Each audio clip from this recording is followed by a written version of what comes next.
कि प्रभु यीशु मसीह की 3 बार शैतान 3 बार परीक्षा लेता है और 3 तरीके से लेता है। और ये 3 जो तरीके हैं, ये 3 तरीके की जो परीक्षाएं हैं, ये प्रत्येक मसीही जीवन में, प्रत्येक मसीही विश्वासी के जीवन में आती हैं।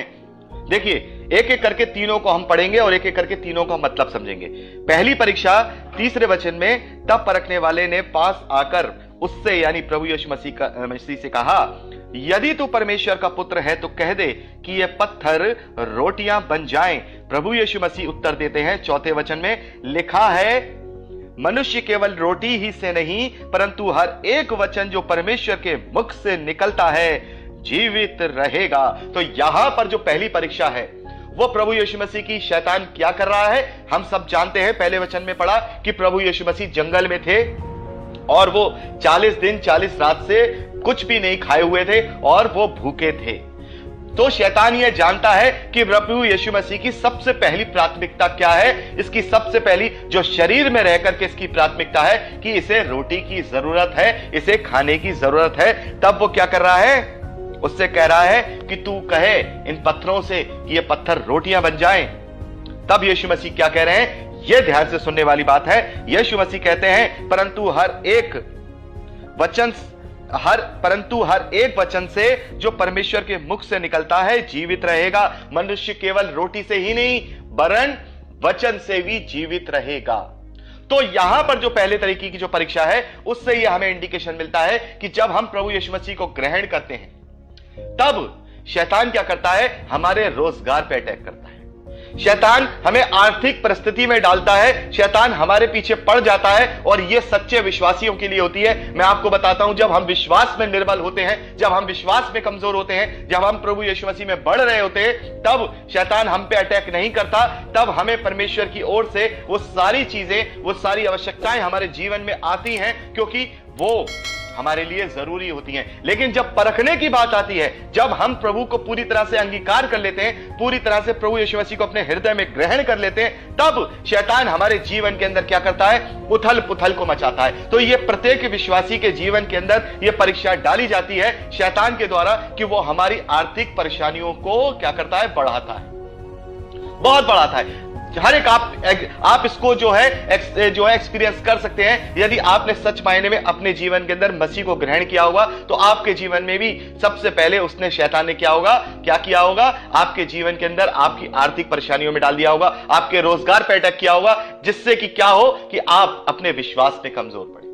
तो ये पहली तरीके की जो परीक्षा है, जो प्रत्येक मनुष्य की सबसे ज्यादा आवश्यक चीज इस धरती पर है, वो ये है, यदि उसका रोजगार उससे छिन जाता है, यदि उसके रोजगार पे कोई परेशानी या अटैक आता है तो वो तिलमिला जाता है और वो घबरा जाता है और अपने धीरज को खो देता है। तो यहां पर सबसे पहले परीक्षा को हमें समझना होगा। यदि हमारे जीवन में इस प्रकार की कोई परिस्थिति बन रही है और इसका मतलब यह है कि हम अब परमेश्वर के हैं और हम परमेश्वर के स्पेशल लोग हैं, जो कि शैतान हमारी परख कर रहा है और हमारे रोजगार पे क्या कर रहा है, अटैक कर रहा है। तो अपने मन में ये धीरज रखिए। रोमियो की पत्री उसका 8वां अध्याय और उसके 18वें वचन में पौलुस कहता है, आप इसको लिख सकते हैं, रोमियो की पत्री 8वां अध्याय 18वें वचन में जो पौलुस कहते हैं कि इस समय का दुख और कलेश, उस समय जो वो महिमा जो हमें मिलने वाली है उसके आगे कुछ भी नहीं है। तो हम एक दूसरे को शांति दें, हम अपने आप को शांति दें कि अगर शैतान हमारी परख कर रहा है तो कोई बात नहीं है, ये दुख और ये तकलीफें उस समय के आगे कुछ भी नहीं है जो महिमा हमें प्रभु यीशु मसीह के रूप में मिलने वाली है।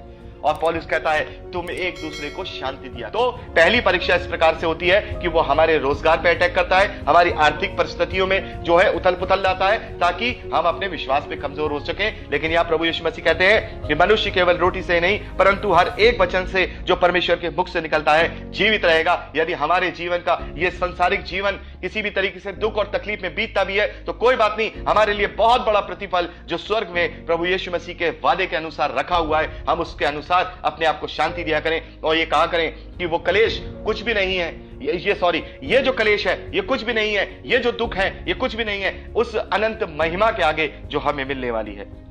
तो पहले तरीके की परीक्षा इस प्रकार से होती है। और दूसरी परीक्षा देखिए 5वें वचन से पढ़ रहा हूं, तब इब्लीस उसे पवित्र नगर में ले गया और मंदिर के कंगूरे पर खड़ा किया और उससे यानी प्रभु यीशु मसीह से कहा, यदि तू परमेश्वर का पुत्र है तो अपने आप को नीचे गिरा दे, क्योंकि लिखा है तेरे विषय में अपने स्वर्गदूतों को आज्ञा देगा और वे तुझे हाथों हाथ उठा लेंगे, कहीं ऐसा ना हो कि तेरे पांवों में पत्थर से ठेस लगे। तब प्रभु यीशु मसीह उसे जवाब देते हैं 7वें वचन में, यह भी लिखा है तू प्रभु अपने परमेश्वर की परीक्षा ना कर।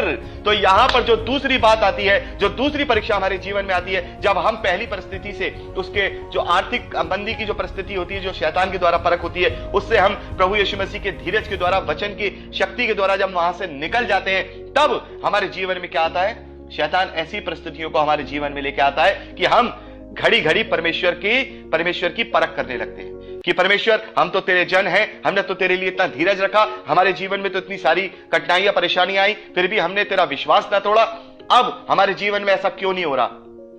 अगर तू परमेश्वर है, अगर तू सच्चा परमेश्वर है तो हमारे जीवन में ऐसा होना चाहिए था, अगर तू सच्चा परमेश्वर है तो हमारे जीवन में वैसा होना चाहिए था।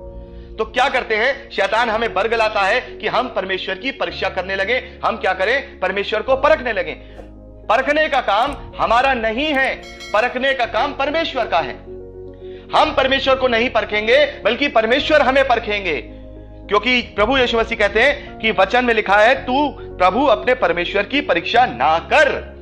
तो हमें अपने परमेश्वर की परीक्षा नहीं करनी है, इस परिस्थिति में अपने आप को निकालना पड़ेगा। ये दूसरे तरीके की सेकंड लेवल की जो उसकी परीक्षा है, पहला लेवल उसने हमारी जिंदगी में बहुत सारी परेशानियां कठिनाई लाया, लेकिन दूसरा लेवल जब हम अपनी आत्मिकता में बढ़ चुके हैं, जब हम प्रभु यीशु मसीह के विश्वास में बढ़ चुके हैं, तब वो हमारे साथ क्या कर रहा है, तब वो हमें ऐसी परिस्थितियों में डाल रहा है कि हमारे दिमाग के अंदर उसको परीक्षा करने की बातें आ रही हैं कि परमेश्वर तू ऐसा है तो ऐसा क्यों नहीं हो रहा। तो ये दूसरे प्रकार की जो परीक्षा है वो इस प्रकार से हुई कि हम जो शैतान है हमें क्या करता है, परमेश्वर को परखने के लिए क्या करता है, प्रेरित करता है। तीसरी बात 8वां वचन, फिर इब्लीस उसे एक बहुत ऊंचे पहाड़ पर ले गया और सारे जगत का राज्य और उसका वैभव दिखाकर उससे कहा, यदि तू गिर कर मुझे प्रणाम करे तो मैं यह सब कुछ तुझे दे दूंगा। तब यीशु ने उससे देखकर कहा, हे शैतान दूर हो जा, क्योंकि लिखा है तू अपने प्रभु अपने परमेश्वर को प्रणाम कर और केवल उसी की उपासना कर। तब शैतान उसके पास से चला गया और देखो स्वर्गदूत आकर उसकी सेवा करने लगे। तो दोस्तों यहां पर क्या है, बहुत ही खूबसूरत तरीके से हम देखते हैं कि यहां पर क्या हुआ, शैतान उसे बहुत ऊंचे पहाड़ पर ले गया और पूरे जगत का वैभव दिखाता है, पूरे जगत का राज्य दिखाता है। तो इससे क्या पता चलता है कि शैतान के अंडर में ही इस धरती का जगत और वैभव और राज्य है। शैतान के अंडर में ही ये सारी चीजें हैं जो आज हम सोचते हैं, जो गलत तरीके से पैसा कमाने की सोचते हैं। तो ये शैतान क्या करता है, हम सोचते हैं ना कि ये तो परमेश्वर को मानता नहीं, ये तो परमेश्वर को जानता नहीं, फिर भी इसके पास इतना सारा धन दौलत है, इतनी सारी आशीषें हैं। तो हमें समझना होगा परमेश्वर की ओर से ये आशीष नहीं है, ये शैतान के पास ये सारा धन दौलत, ये सारा वैभव, ये सारी चीजें हैं। ऐसा नहीं है कि परमेश्वर हमारी चीजों को, आवश्यकताओं को पूरा नहीं करता, लेकिन जब परमेश्वर की ओर से होती हैं तो वो आशीष की चीजें होती हैं। पता चल जाता है कि ये शैतान की ओर से है या परमेश्वर की ओर से है। तो तीसरी जो परीक्षा है हमारे जीवन में क्या आती है, हमारे आसपास का माहौल ऐसा बन जाएगा, हमारे आसपास के जो शैतान के अनुयायी लोग होंगे, जो शैतान के पीछे चलने वाले लोग होंगे, वो बड़ी मात्रा में हमसे ऊपर बढ़ने चले जाएंगे, पैसे में, स्टेटस में, हर चीज में। और करके हमको क्या करेंगे, अपने लाइफ स्टाइल के बारे में क्या करेंगे, हमें उकसाएंगे कि देखो मैंने ये वाली कार खरीदी, देखो मैंने लेवाइस के कपड़े पहने, देखो मैंने ये वाला जूता खरीदा, देखो आज मैं यहां घूमने गया, मेरी बेटी के पास तो 1 लाख का फोन है, मेरे पास तो ये है, मेरे पास तो वो है। मतलब आपके पास आकर के अपनी शानों को भगारने लगेंगे।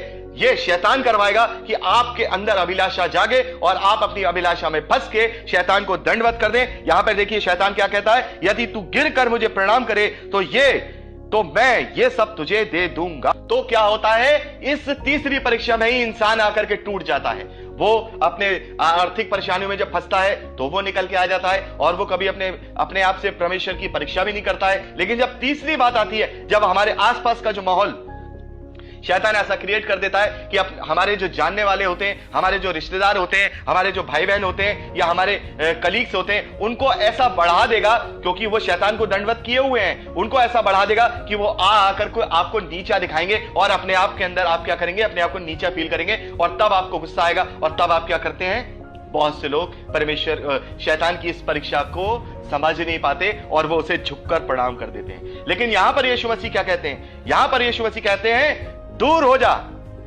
हो जा शैतान, मेरी नजरों से दूर हो जा। और उस वक्त जब वो जगत का वैभव हमारी आंखों के सामने वो लेकर आए, जब वो जगत का वैभव ला करके हमें भड़काने की कोशिश करे, तब हमें अपने मन से और जोर से उस शैतान को चिल्ला करके कहना है, दूर हो जा शैतान हमारी नजरों से, ये सब तो शैतानी चीजें हैं, मुझे नहीं चाहिए, ये तो अभी 50-60 साल में खत्म हो जाएंगी, जब तुम मर जाओगे, जब तुम बुढ़े हो जाओगे तो ये सारी चीजें धरती पर रह जाएंगी। लेकिन मैं उस अनमोल खजाने को अपने साथ लेके जा रहा हूं जो प्रभु यीशु मसीह का वचन है। वो खजाना मेरे उस घर में काम आएगा जो घर प्रभु यीशु मसीह ने मेरे लिए स्वर्ग में तैयार किया है। यूहन्ना का सुसमाचार उसका 14वां अध्याय, प्रभु यीशु मसीह कहते हैं कि मेरे घर में, मेरे पिता के घर में बहुत से रहने के स्थान है और मैं जाता हूं और तुम्हारे लिए बहुत बड़ा एक तुम्हारे लिए रहने का स्थान तैयार करता हूं। तो मेरा विश्वास है कि ये शैतान, तू इस धरती की चीजें मुझे दे देगा, तू मुझे महल दे देगा, तू मुझे बड़ी बड़ी गाड़ियां दे देगा, लेकिन इन सबको मरने के बाद मैं अनंत जीवन में नहीं ले जा पाऊंगा। वहां फिर मुझे गंधक की झील मिलेगी। लेकिन जब मैं अपने साथ यहां प्रभु यीशु मसीह का जो धन है, जो मिट्टी के बर्तन में रखा है, यानी मेरे शरीर की जो शरीर के जो मेरे कार्य हैं, जो मेरा विश्वास है, ये मिट्टी का शरीर, इसके अंदर जो मैंने अपने अंदर जो पवित्र आत्मा को ग्रहण कर लिया है, इस धन को लेकर के जब मैं पवित्र आत्मा की सामर्थ्य में होकर के उस अनंत जीवन में प्रवेश करूंगा, तब मेरे लिए इससे भी बड़ा बंगला और इससे भी बड़ा महल तैयार प्रभु यीशु मसीह करके बैठे हैं, ताकि मैं उसमें अनंत जीवन का वास करूं। वहां तो ना रोना होगा, ना दांत पीसना होगा, ना कोई दुख होगा, ना तकलीफ होगा। तो ये आप अपने आप को भी समझाइए और दूसरे से भी कहिए कि कोई बात नहीं, तुम भी अपने जीवन को बदलो, इन चीजों के पीछे मत पड़ो। और देखिए 11वां वचन बड़े ध्यान से सुनिए, तब शैतान उसके पास से चला जाता है और स्वर्गदूत आकर उसकी सेवा करने लगते हैं। यानी तब सारी परीक्षाएं पूरी होने के बाद प्रभु यीशु मसीह की सेवा करने लगते हैं। यानी कि उसकी सारी आवश्यकताएं जो थी, उस वक्त प्रभु यीशु मसीह को भूख भी लग रही है, खाना भी खिलाया होगा, किसकी सेवा करने लग रहे हैं स्वर्गदूत? प्रभु यीशु मसीह की। तो इसी प्रकार से जब हम अपने जीवन से इन सारी परीक्षाओं को जो है पास कर जाते हैं, इनसे ऊपर निकल जाते हैं, तब पवित्र आत्मा की सामर्थ हम पे होता है और हमारे जीवन के अंदर वो आशीषें पाई जाती हैं जो संसार की आशीषें नहीं, वरन अनंत जीवन की आशीषें होती हैं। हमारे अंदर सुकून पाया जाता है, हमारे अंदर आनंद पाया जाता है, हमारे अंदर शांति पाई जाती है, हमारे अंदर धीरज पाया जाता है, हमारे अंदर प्रेम पाया जाता है। जब हम कम में भी तब परमेश्वर की स्तुति और आराधना करते हैं और बड़े मगन होकर के हम इस बात पे धीरज बनाए रखते हैं कि हम उस घर में जाएंगे जो घर प्रभु यीशु मसीह ने मेरे और आपके लिए तैयार किया हुआ है। तो ये 3 प्रकार की परीक्षाएं हैं हमारे जीवन में पड़ती हैं और ये मेरा बहुत फेवरेट जो है अध्याय है। और मैं हमेशा मत्ती के सुसमाचार और उसके 4थे अध्याय 1 वचन से 11वें वचन का मनन करता हूं, तब मुझे जीने की शक्ति मिलती है, शैतान से लड़ने की शक्ति मिलती है और अपने आप को परिपक्व और अपने आप को मजबूत और दृढ़ करने की शक्ति मिलती है। तो ये तीनों परीक्षाएं हमें हमारे जीवन में शैतान परख के द्वारा करता है। हमें बचना होगा, मुझे और आपको बचना होगा। यही तीसरा और सबसे इंपॉर्टेंट कारण है जो प्रभु यीशु मसीह की परीक्षा होती है, ताकि हम उस परीक्षा से सीख करके अपने जीवन को परमेश्वर के ग्रहण योग्य बना सकें।